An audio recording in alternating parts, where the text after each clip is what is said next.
ஆண்டவரும் இரட்சகருமாகிய இயேசு கிறிஸ்துவின் ஒப்பற்ற நாமத்தில் இன்றைய தேவனுடைய வார்த்தை அப்போஸ்தலரின் நடபடிகள் 27வது அதிகாரம் 11வது வசனம். 100க்கு அதிபதி பவுலினால் சொல்லப்பட்டவைகளை பார்க்கிலும் மாலுமியையும் கப்பல் எஜமானனையும் அதிகமாய் நம்பினான். அப்போஸ்தலனாகிய பவுல் தேவனுடைய சுவிசேஷத்தின் நிமித்தம் ராயனுக்கு முன்பாக நிற்க வேண்டியதாய் இருந்ததினால் ரோமாபுரியில் இருக்கிற ராயனை சந்திக்க அவனுடைய சாட்சியை, தேவன் அவனை தொட்ட விதத்தை, இரட்சித்த விதத்தை அவன் சொல்லும்படி கப்பல் யாத்திரைக்கு புறப்படுகிறான். அவனோடு கூட 276 பேர் அந்த கப்பல் யாத்திரையிலே 100க்கு அதிபதியினுடைய தலைமைக்கு கீழாக அந்த கப்பல் யாத்திரையை செய்கிறார்கள். பயணப்படுவதற்கு அந்த யாத்திரை ஏற்றதாய் இராது, நாச மோசங்களையும் பொருட்களுக்கும் ஜீவனுக்கும் கப்பலுக்கும் சேதம் உண்டாகும் என்பதை பவுல் தன்னுடைய ஆவியிலே உணர்ந்து 100க்கு அதிபதியை நோக்கி சொல்லுகிறான், இதற்கு மேலாக நாம் பயணம் செய்ய வேண்டாம், இந்த நல்ல துறைமுகத்திலேயே நாம் தங்கிவிடலாம் என்று. அப்பொழுது அந்த கப்பலை வழி நடத்துகிற 100க்கு அதிபதி பவுலினால் சொல்லப்பட்ட வார்த்தைகளை விட அதிகமாக கப்பலையும் கப்பலுடைய மாலுமி சொல்லுகிற வார்த்தையை அதிகமாய் நம்பினான். தேவனுடைய வார்த்தையை விட மனிதருடைய வார்த்தைக்கு அவன் ரொம்ப முக்கியத்துவம் கொடுத்தான். இன்றைக்கு கர்த்தருடைய ஜனமாயிருக்கிற நீங்கள் யாருடைய வார்த்தையை அதிகமாக நம்புகிறீர்கள்? தேவனுடைய வார்த்தையை நீங்கள் அதிகமாக நம்புகிறீர்களா, அல்லது மனிதர்களால் உங்களுக்கு சொல்லப்படுகிற வார்த்தையை நீங்கள் அதிகமாக நம்புகிறீர்களா? யார் வார்த்தையை நீங்கள் நம்புகிறீர்கள்? யாருடைய வார்த்தையை நீங்கள் விசுவாசிக்கிறீர்கள்? இந்த 100க்கு அதிபதி பவுலுடைய வார்த்தையை விட, பவுலுடைய வார்த்தை தேவனுடைய வார்த்தையாக இருந்தது. அது தேவ ஆவியினால் சொல்லப்பட்ட வார்த்தை, தேவனுடைய உந்துதலினால், பரிசுத்த ஆவியானவருடைய நடத்துதலினால் சொல்லப்பட்ட வார்த்தை. தேவனால் சொல்லப்பட்ட வார்த்தையை விட மனிதரால் சொல்லப்பட்ட வார்த்தையை பவுல் நம்பினார். அதற்கு பின்பு நடந்தது என்ன?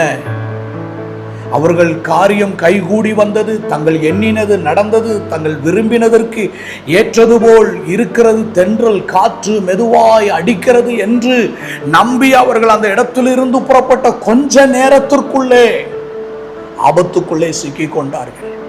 நம்முடைய தேவன் எப்பொழுதுமே தொலைநோக்கு பார்வையை உடையவர். நாம் போகிற வழியை அறிந்தவர். நாம் போகிற வழியில் என்ன காரியங்களை சந்திப்போம் என்பதை அவர் அறிந்திருக்கிறார். நாம் போகிற வழியில் எப்படிப்பட்ட மனிதர்களை சந்திப்போம் என்பதை கூட தேவன் அறிந்து வைத்திருக்கிறார். நம் ஆண்டவர் காலங்கள் கடந்து, யூகங்கள் கடந்து நம்முடைய வாழ்வில் நடக்கிற காரியங்களை அவர் துல்லியமாக அறிந்திருக்கிறவர்.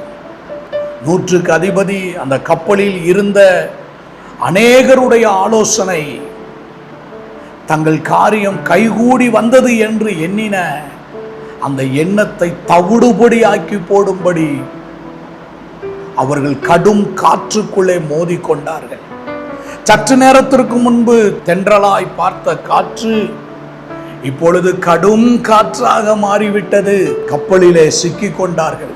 அவர்கள் காற்றின் போக்கிலே வருத்தத்தோடு பிரயாணப்பட வேண்டியதாக இருந்தது. கப்பலிலே இருந்த பொருட்களை எல்லாம் தூக்கி கடலிலே போட வேண்டியதாக இருந்தது. அன்றைய வார்த்தை சொல்லுகிறது, அப்போஸ்தலரின் நடபடிகள் 27வது அதிகாரம் 20வது வசனத்திலே, இனி தப்பி பிழைப்போம் என்கின்ற நம்பிக்கை அற்று போகத்தக்க அவர்களுக்கு வருத்தம் உண்டானது. இந்த வருத்தங்களுக்கு காரணம் என்ன?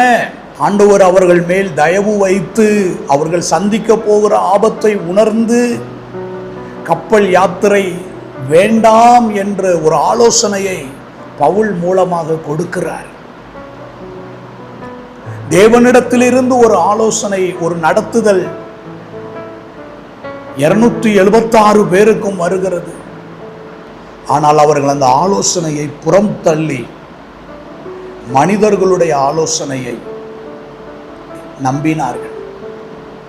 இன்றைக்கு கர்த்தருடைய ஜனமே, உங்கள் வாழ்க்கையில் நீங்கள் ஆபத்துகளிலே, போராட்டங்களிலே சிக்கிக் கொண்டிருப்பீர்களானால், இந்த ஆபத்தை நீங்கள் சந்திப்பதற்கு முன்பு, வருவதற்கு முன்பு ஆண்டவரால் உணர்த்தப்பட்டு இருப்பீர்கள். ஆண்டவர் வெளிப்பாடுகளை நிச்சயமாக தந்திருப்பார். ஒரு உணர்வை தந்திருப்பார். இந்த காரியத்தை செய்யாதே என்ற ஒரு உணர்வை உங்களுக்குள் தந்திருப்பார். ஒரு எண்ணத்தை தந்திருப்பார். ஒரு வசனத்தின் மூலமாக வெளிப்பட்டு இருப்பார். நீங்கள் உங்களை நிதானித்து பார்த்து தேவன் பக்கமாக இன்றைக்கு உங்களை ஒப்பு கொடுப்பீர்களானால், ஆண்டவர் உங்கள் வாழ்வில் அடிக்கிற பெரும் காற்றை, புயலை தடுத்து நிறுத்தி உங்களுக்கு விடுதலையையும் நன்மையையும் செய்வதற்கு உண்மை உள்ளவராயிருக்கிறார். ஒருவேளை உங்களை நோக்கி வந்த தேவனுடைய ஆலோசனையை புறம் தள்ளி இருப்பீர்களானால், இன்றைக்கு தேவனுடைய ஆலோசனையை ஏற்றுக்கொள்ளுங்கள். தேவனுடைய ஆலோசனை நித்திய காலம் பிரயோஜனம் உள்ளது. ஆண்டவர் பக்கமாய் திரும்பி ஆண்டவரிடத்தில் நம்மை ஒப்பு கொடுப்போம். ஆபத்திலிருந்து, இக்கட்டிலிருந்து ஆண்டவர் நம்மை விடுவிப்பார்.